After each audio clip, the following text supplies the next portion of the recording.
ஒரு ஆத்தங்கரை பக்கமாக 2 மரங்கள் இருந்துச்சு. அதில் ஒரு மரத்தில் நிறைய கனிகள் இருந்துச்சு. அந்த காட்டில் இருக்கிற எல்லா பறவைகளும் அந்த மரத்தை ரொம்பவே அதிகமாக விரும்பினாங்க. ஏன்னா அந்த காட்டில் இருக்கிற எல்லா மரத்தை விடையும் அந்த மரத்தில் விளையிற கனிகள் ரொம்பவே இனிப்பாக இருந்துச்சு. எந்த பறவை அந்த மரத்தின் கனிகளை சாப்பிட்டாலும் அதை புகழ்ந்து பேசாமல் இருக்க மாட்டாங்க. இதையெல்லாம் கேட்டுட்டு அந்த மரத்துக்கு ரொம்பவே கர்வம் வந்துச்சு. அது தான் அந்த காட்டிலேயே ரொம்ப பெரிய மரம்னு நினச்சிக்கிட்டு. அதே சமயத்தில் அந்த மாமரத்துக்கு பக்கத்தில் இன்னொரு மாமரம் இருந்துச்சு. ஆனால் அந்த மாமரத்தில் இதுவரை ஒரு கனிகள் கூட விளையல. அதனால எந்த பறவைகளுமே அந்த மாமரத்துக்கு பக்கத்தில் போகாது. அதனோட குறைய எண்ணி அந்த மாமரம் ரொம்பவே சோகமாக இருந்துச்சு. பெருமை கொண்ட மாமரம் எப்போதுமே அதை பற்றி அந்த மாமரத்துக்கிட்ட பெருமையாக பேசிக்கிட்டே இருக்கும். மாமரமே, நீ என்னை பார்த்தாயா? என்னுடைய கனிகள் எவ்வளவு ஆரோக்கியமாகவும் பெரிதாகவும் இருக்கிறது. பறவைகள் எல்லாம் என்னிடம் வந்து கூறுகின்றன, என்னை போல் இந்த காட்டில் எந்த மரங்களும் இவ்வளவு ருசியான கனிகளை கொடுப்பதில்லை என்று. பறவைகளுக்கு அனைத்திற்கும் என்னை மிகவும் பிடித்திருக்கிறது. என்னிடம் இருந்து வரும் காற்றும் அவர்களை மிகவும் குளிர்ச்சியாக வைக்கிறது. மேலும் என்னிடம் பூத்திருக்கும் பூக்கள் மிகவும் மணமாகவும் உள்ளன. நீ சொல்வது சரிதான் மாமரமே. என்னால் தான் பறவைகளுக்கு எந்த கனியையும் கொடுக்க இயலவில்லை. கடவுள்தான் என் மேல் கருணை கொள்ள வேண்டும். நீ இவ்வாறு கனி கொடுக்காமல் இருப்பதால் எந்த பறவையும் உன்னை விரும்புவது கூட இல்லை. பெருமை கொண்ட மாமரம் இப்படி சொன்னதுமே மற்ற மாமரம் ரொம்பவே சோகமாக இருந்துச்சு. அந்த நேரம் மீனுக்குருவி அதன் பக்கத்தில் வந்துச்சு. மாமரமே, ஏன் இப்படி சோகமா இருக்கீங்க? நீங்க எப்பவுமே சிரிச்சுக்கிட்டே இருக்கணும். நீ மட்டும் என் மீனுக்குருவி எப்போவுமே என்கிட்ட அன்பாக நடந்துக்கிற. எந்த பறவைகளுக்குமே என்ன பிடிக்கல. அவங்களோட பசியையும் என்னால் போக்க முடியலை. நான் ஏன் இந்த உலகத்தில் இருக்கிறேனே தெரியலை. அப்படி எதுவும் இல்லை மாமரமே. கண்டிப்பா ஒரு நாள் நீங்களும் பழத்தை தருவீங்க. அப்போ எல்லா குருவிகளும் உங்ககிட்ட வந்து ரொம்பவே சந்தோஷமா இருப்பாங்க. மீனுக்குருவி இப்படி சொன்னதுமே அந்த மாமரம் ரொம்ப சந்தோஷமாக இருந்துச்சு. மீனுக்குருவி கொஞ்ச நேரம் அந்த மாமரத்துக்கு கூட விளையாடிட்டு அங்கேருந்து பறந்து போச்சு. ஒரு நாள் அந்த கர்வம் கொண்ட மரத்தின் நண்பனான காகம் அந்த மரத்தின் பழத்தை சாப்பிட்றதுக்காக அதுக்கு பக்கத்தில் வந்துச்சு. வா வா என் காக்கை நண்பனே, என்னிடம் மிகவும் சுவையான பழங்கள் உள்ளன. என்னிடம் உள்ள பழங்களை சாப்பிட்டு சிறிது நேரம் ஓய்வெடுத்து கொண்டு போ. ஆனால் என் பக்கத்தில் இருக்கும் மரத்தில் ஓய்வெடுக்க கூட செல்லாதே. ஏனென்றால் அந்த மரத்தால் உனக்கு எந்த பயனும் இல்லை. நீ சொல்வது சரிதான் மாமரமே. என் வாழ்வில் இப்படி ஒரு மரத்தை நான் பார்த்ததே இல்லை. எதற்கும் பயனில்லாமல் இருக்கிறது. இந்த காட்டில் எந்த பறவைகளும் அந்த மரத்தை விரும்புவதில்லை. ஆனால் மீனு பறவை மட்டும் இந்த மரத்துடன் மணிக்கணக்கில் பேசுவதை நான் பார்த்திருக்கிறேன். காகம் இப்படி சொன்னதுமே அந்த கர்வம் கொண்ட மரத்துக்கு ரொம்பவே கோபம் வந்துச்சு. நீ என்ன சொல்கிறாய் காகமே? மீனுக்குருவி அந்த மரத்திடம் பேசுகிறதா? நீ மீனுக்குருவியை பார்த்தால் சொல்லிவிடு. இனிமேல் மரத்திலிருந்து ஒரு கனிகள் கூட அவளுக்கு கிடையாது. மேலும் அவளிடம் எந்த பறவைகள் எல்லாம் பேசுகிறதோ அவைகளுக்கும் எனது கனியை தரமாட்டேன் என்று. கர்வம் கொண்ட மரம் இப்படி கோபமாக சொன்னதை அருகில் இருந்த மரம் கேட்டுக்கிட்டே இருந்துச்சு. கொஞ்ச நேரத்திலேயே அந்த மரத்திலிருந்து ஒரு மாம்பழத்தை எடுத்துக்கிட்டு காகம் அங்கிருந்து பறந்து போச்சு. பாவம் அந்த மாமரம் ரொம்ப அழுதுகிட்டே இருந்துச்சு. மறுநாள் காலையில் மீனுக்குருவி அந்த மரத்தில் இருக்கிற பழங்களை சாப்பிட்றதுக்காக வந்துச்சு. ஏ மீனுக்குருவி, உனக்கு என் மரத்திலிருந்து பழங்களை நான் தரமாட்டேன். இங்கிருந்து ஓடிவிடு. ஏன் மாமரமே, நான் ஏன் உங்கள் மரத்தின் கனிகளை சாப்பிடக்கூடாது?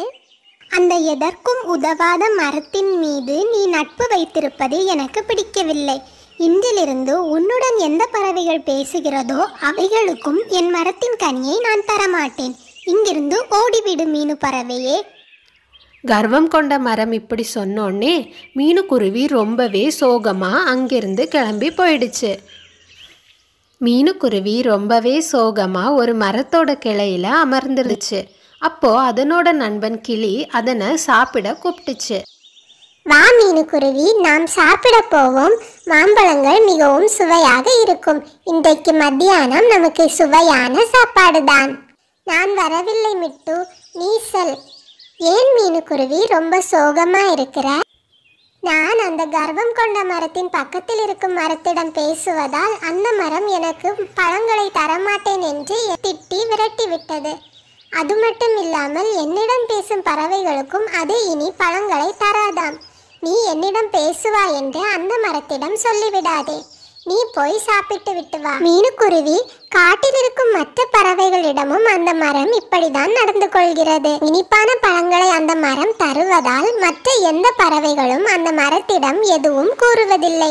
சரி, நான் போய் சாப்பிட்டு வருகிறேன் அப்படின்னு சொல்லிட்டு கிளி அங்கிருந்து கிளம்பி போயிடுச்சு. மீனுக்குருவி அந்த மரத்தை பார்க்கறதுக்காக போச்சு. மீனு, நீ ஏன் ரொம்ப சோகமா இருக்கிற? ஒரு நாள் என் மேலேயும் நிறைய பழங்கள் காய்க்கும். அப்போ நான் உன்னை பழங்கள் சாப்பிட்றதுக்கு என்னைக்குமே தடை சொல்ல மாட்டேன். உன்னிடம் ரொம்ப கடுமையா அந்த மரம் பேசுனதை நான் பார்த்துக்கிட்டு தான் இருந்தேன். கண்டிப்பா நான் ஒரு நாள் ரொம்பவே இனிப்பான பழங்களை தருவேன். அன்னைக்கு எல்லா பறவைகளும் என்கிட்ட வந்து சாப்பிடலாம். நான் யாருக்குமே பாகுபாடு பார்க்க மாட்டேன். உங்கள் இதயம் ரொம்பவே இனிப்பானது மாமரமே. நீங்க சொன்னது போல ரொம்ப சீக்கிரம் நடக்கும். இதை கேட்ட அந்த பெருமை பிடிச்ச மரத்துக்கு இன்னும் கோபம் அதிகமாச்சு. அப்போ அதனிடம் பழம் சாப்பிட வந்த எல்லா பறவைகள்கிட்டையும் அது சொல்லுச்சு, இனிமே மீனுக்குருவி கூடயும் அந்த மரத்து கூடயும் யாரும் பேசக்கூடாது. அப்படி யாராவது நீங்க பேசுனீங்கன்னா என் மரத்தின் கனிகள் எதுவுமே உங்களுக்கு நான் தரமாட்டேன். உங்கள்கிட்ட பேசுகிற மற்ற பறவைகளுக்கும் நான் கனிகள் தரமாட்டேன். இதை கேட்டுக்கிட்டு இருந்த எல்லா பறவைகளும் அந்த மரத்துக்கிட்ட எதுவுமே சொல்லலை.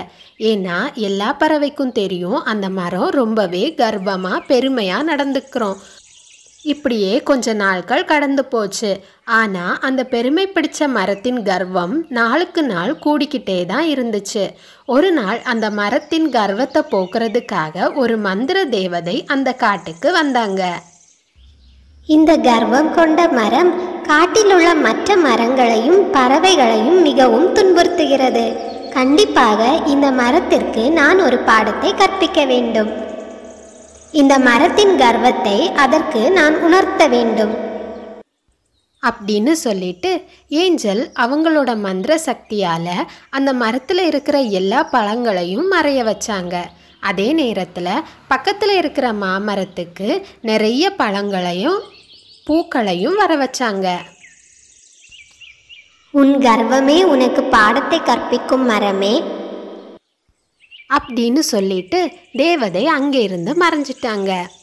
கொஞ்ச நேரத்திலேயே கிளி அதனோட பக்கத்தில் வந்துச்சு. என்னாச்சு மரமே, உன்கிட்ட ஒரு பழங்கள் கூட இப்போ இல்லை. நீ கர்வத்தால ரொம்பவே அதிகமாக ஆடிட்ட. இப்போது உன் பக்கத்தில் இருக்கிற மரத்தில் நிறைய பழங்கள் இருக்கு.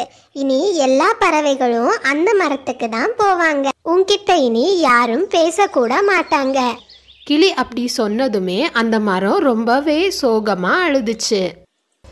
மாமரத்தில் புதிதாக நிறைய பழங்கள் வந்திருக்குன்னு தெரிஞ்சுக்கிட்டு எல்லா பறவைகளும் அந்த மரத்துக்கு பக்கத்தில் வந்தாங்க. மீனுக்குருவி ரொம்பவே சந்தோஷமாக இருந்துச்சு. மீனுக்குருவி, நீ சொன்னது போல் நான் தேவையில்லாமல் மன அழுத்தத்தில் இருந்துட்டேன். ஒரு நாள் என்கிட்டையும் பழம் வரும்னு நீ சொன்ன. அது மாதிரி இன்னைக்கு என்கிட்ட நிறைய மாம்பழங்கள் இருக்கு. நீங்க சரியா சொன்னீங்க மாமரமே. ஆனா அந்த மாமரத்தை போல நீங்க என்னைக்குமே கர்வம் கொள்ளக்கூடாது. இல்லை மீனுக்குருவி, பறவைகள் அனைத்தும் சாப்பிட விரும்புகிற பழத்தை எண்ணி நான் என்றைக்குமே கர்வம் கொள்ள மாட்டேன். என்கிட்ட எல்லா பறவைகளும் வரலாம், எல்லா பறவைகளும் பேசலாம். இப்போ மற்ற பறவைகளும் மரங்களும் தன்னை ஒதுக்குறதுனால தான் மற்ற மரங்களுக்கு எவ்வளோ கஷ்டத்தை கொடுத்துக்கிட்டு இருந்தேன்னு நினச்சி அந்த மரம் ரொம்பவே வருத்தத்தில் அழுதுச்சு. பெருமை பிடிச்ச மரத்துக்கு அதனோட தப்புக்கான தண்டனையும் இப்போ கிடைச்சிது. பசங்களா, இந்த கதையிலேருந்து நாம் என்ன கற்றுக்கிட்டோன்னா, கடவுள் நமக்கு நிறைய வசதிகளை தந்திருந்தா அதை நினச்சி நம்ம என்றைக்குமே பெருமைப்பட்டுக்க கூடாது. மற்றவங்கள்ட்ட அந்த வசதி இல்லைன்னா அதை நம்ம அவங்கக்கிட்ட சொல்லி காட்டவும் கூடாது. முடிஞ்ச அளவில் எல்லாரிடத்துலையும் அன்பாக நடந்துக்கணும்.